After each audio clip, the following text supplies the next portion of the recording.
Guys म त bag भइसकेँ अनि चाहिँ म चाहिँ रेडी भइसकेँ। मेरो कोठा चाहिँ मेस छ है। अब यति त्यसलाई चाहिँ गरिदिनु होला, बुझिदिनु होला होइन। अहिले चाहिँ म पुरै ऊ चाहिँ देखाउँछु ल अहिले एकछिनमा। अब आज चाहिँ हामी हिँड्न लागेको।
आज घुम्न जाँदैछौँ है।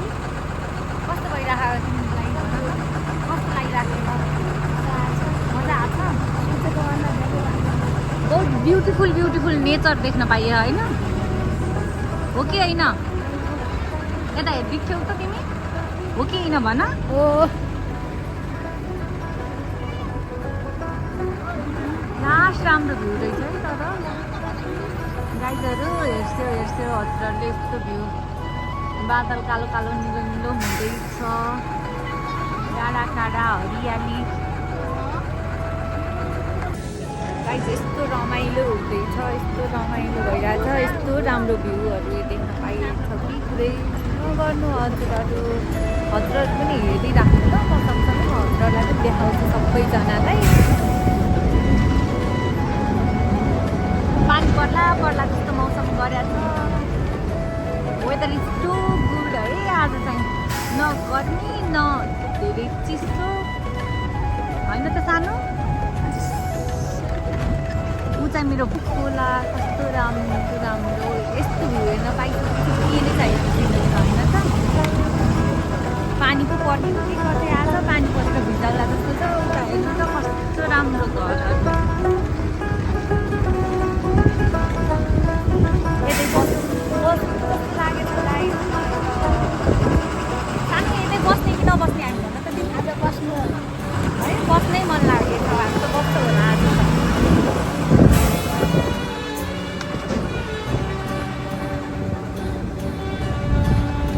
हेर्नुहोस् त गाइस कस्तो राम्रो, कति क्युट खोला छ। यहीँ बसेर फोटो भिडियोहरू खिच्नलाई नि कति दामी। यो हो कि रियल नेचर भनेको। Nature pure real nature. कति ठुलो ढुङ्गा झन्डै बोकेर पर्छ, ठुलो ढुङ्गाहरू।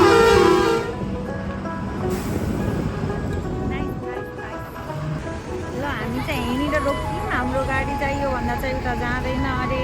अब बाँकी बाटो चाहिँ हामी हिँडेर जानुपर्ने अरे गाइज। कसरी पो हिँड्ने हो त? अब हिँड्न सुरु गर्दैछौँ है हामी चाहिँ। ल हिँडौँ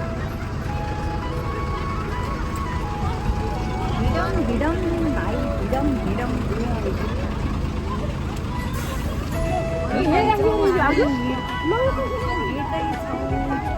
मेरो मामुको हालत चाहिँ यस्तो छ। अब आकाशबाट पानी पर्न थालिसक्यो। कसरी पो जाने हो? पानी आउनु लाग्यो। कसरी जाने हो? कसरी जाने होला त? कस्तो राम्रो भ्यू छ है गाइजहरू। भ्यू चाहिँ दामी छ, तर पानी पर्यो। कसरी पो जानु हो हामी? पानी आउँदैछ, हामी जाँदैछौँ। बिबु हाई भन, हाई गर सानो। हाई भन यसरी। यसरी मेरो नाम विवान छ भन। बिस्तारी डाँडा काँडा डाँडा काँडा छ।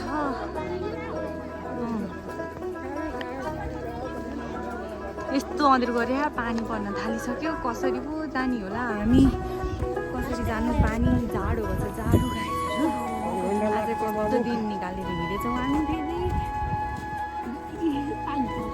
गाह्रो भइरहेछ, पुरै अँध्रिया छ कि गाई। त्यो भगवान घुम्न आएको अहिले बाबु घुम्न आएको यत्रो पानी परेर हामीले यसरी गोठमा जाँदाखेरि गोठ कसको गोठ हो के हो थाहा छैन। त्यस्तो छ हाम्रो हालत। भाइ र म यहाँ छाता बोकेर आउँ, छाता पनि हामीसँग सक्दो छैन। आधा मान्छे कता जानुभयो, आधा मान्छे हामी यता छौँ। टुक्रुक पऱ्यो। My god what a view, कति दामी हामी कहाँ जानु लाग्यौँ भन्ने कुरा त हजुरलाई अलिअलि आइडिया नै भयो होला। बाटो चाहिँ यस्तो छ।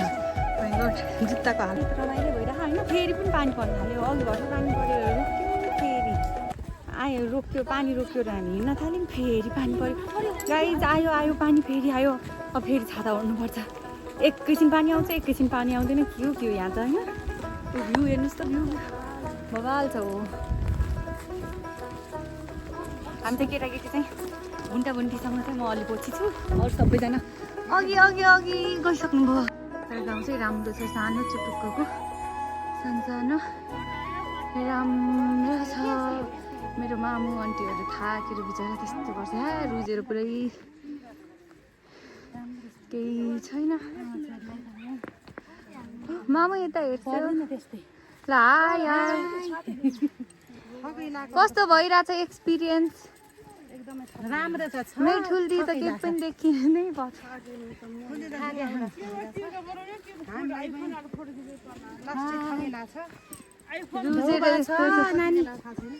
रुजेर है हल्का रुच्दै गर्दै हिँडिराखेका छौँ हामी। जानुपर्ने ऊ पारी कता हो। हामी चाहिँ हिँड्दैछौँ। यस्तो अप्ठ्यारो भइसक्यो। अब त्यहाँ एउटा पसल छ अरे, त्यहाँ त्यो पानी आउँदा लगाउने रेनकोट त नभनौँ, कागज यस्तो त्यस्तो रेनकोट पाउँछ अरे। अब हामी चाहिँ सबैले त्यही किनेर त्यही लगाएर जाने भनेको छौँ गाइज होइन। म फेरि पानी आउनु थाल्यो। हजुर अब यस्तो बाटोमा कसरी माथि चढ्ने होला। बिजोक भएको छ साथी। अब हाम्रो बिजोक रमाइलो गर्छ।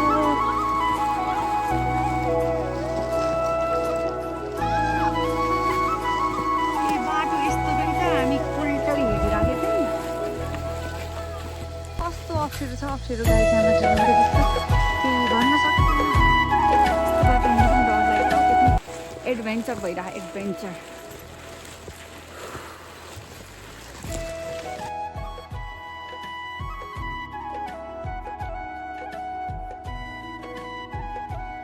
भर्खरसम्म पानी परिराखेर यस्तो रेनकोट लगाइरहेको छौँ साथीभाइहरू।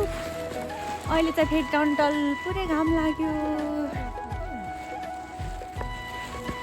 हामी चाहिँ फेरि अब उकालो निस्किपुग्छौँ।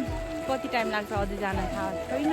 कति बेला पुग्यो। अब रेनकोट निकाल्छौँ, त्यसपछि कम्मर कसेर भाग्छ। अझै कहाँ जाने त, यता यता छ माथि। यताको घरहरू पशु भन्छन्। मनीहरू छन्। हिँड यो घर नि यही नै होला होइन, बस्ने खाने ढोका नि छैन, खुल्ला के गोठ। अहिले चाहिँ फाइनल्ली बल्ल घाम लाग्यो। अनि त्यत्रो पानी परेर रेनकोट ओढेर त्यस्तो बिजोक भयो थियो हाम्रो। अहिले चाहिँ घाम लागेर हामी रेनकोट निकालेर यसरी हिँडिरहेका छौँ साथीहरू। यिनीहरू हुन् मेरा भाइहरू, पुन्टा पुन्टीहरू। यिनीहरू मभन्दा तगडा यस्तो हिँड्छन्। म भनेपछि हिँड्नै सकिरहेको छैन, बिजोक भन्छ।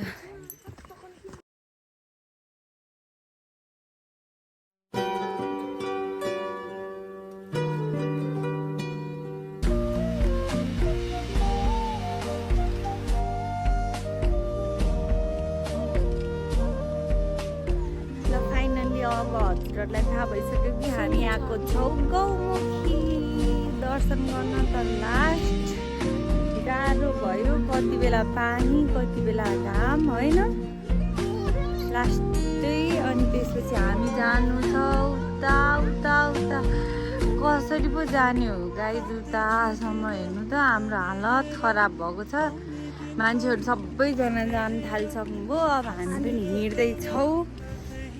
हामीमा अब म माथि पुगेर देखाउँछु ल हजुरहरूलाई।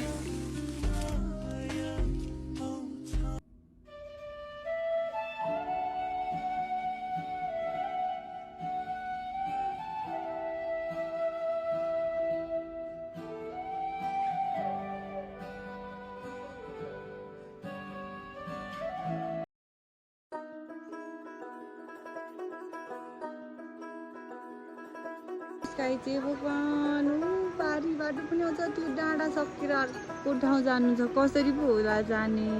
हाम्रो दोस्रो गेट रहेको छ, यो भनेको सायद गौखी आइसक्यौँ भन्ने बुझिन्छ होला। होप चाहिँ गरेका छौँ अब यही नै हो भनेर, योभन्दा बढी हिँड्न नपरोस् भनेर लास्टै हिँडिसक्यौँ है। है खानु कति हिँड्यो अरे हामी लास्टै, एकदम खुट्टाहरू कस्तो गलिरह होइन। बिचरा हजुरआमा हुनुहुन्छ यता पछि हिँड्न नसकेर गाह्रो भइरहेछ आमालाई। सायद अब योभन्दा चाहिँ छैन कि जस्तो लागिरह। अब के कस्तो हुन्छ देखाऊ लगाई। यता साथी राम्रो यस्तो एक्साइटेड भयो हामी त, यस्तो खुसी भछौँ होइन। सानो भन त कि तिमीलाई कस्तो लागिरहेको? हाम्रो नयाँ च्यानलमा लाइक सब्सक्राइब गरिदिनु होला सब च्यानलले।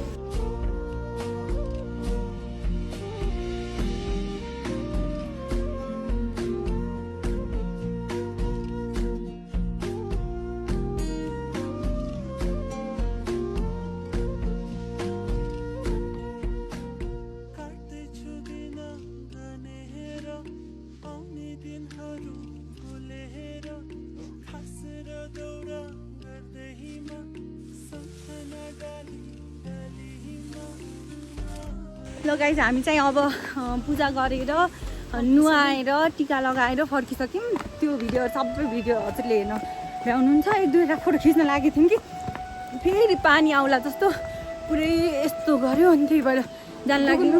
हामीभन्दा पछि दिदीहरू हुनुहुन्छ, सरी अघि नआयो भने हामी नै हो लास्ट, कोही पनि छैन। गाइज फेरि पानी आएर हामी यहाँ यस्तो म फेरि रेनकोटमा आइसकेँ। यता पछि अरूहरू हुनुहुन्छ, उता पनि मान्छेहरू मेरो बहिनीको झन् हालत चाहिँ खराब छ यहाँ। बिजोक रमाइलो भइरहेछ साथीहरू। दौड्यो आयो पानीले, हावाले उडा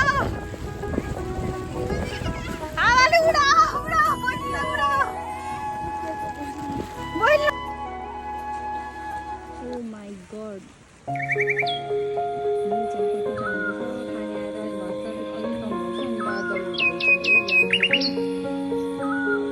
I'm going under and I fear this time there's no one to save me. This all or nothing really got a way of driving me crazy. I need somebody to heal, somebody to know, somebody to have, somebody to hold. It's easy to say, but it's never the same. पानी आएर भिजेर बिजोक भएछ बिजोक। म यसरी पल्टिराख्नु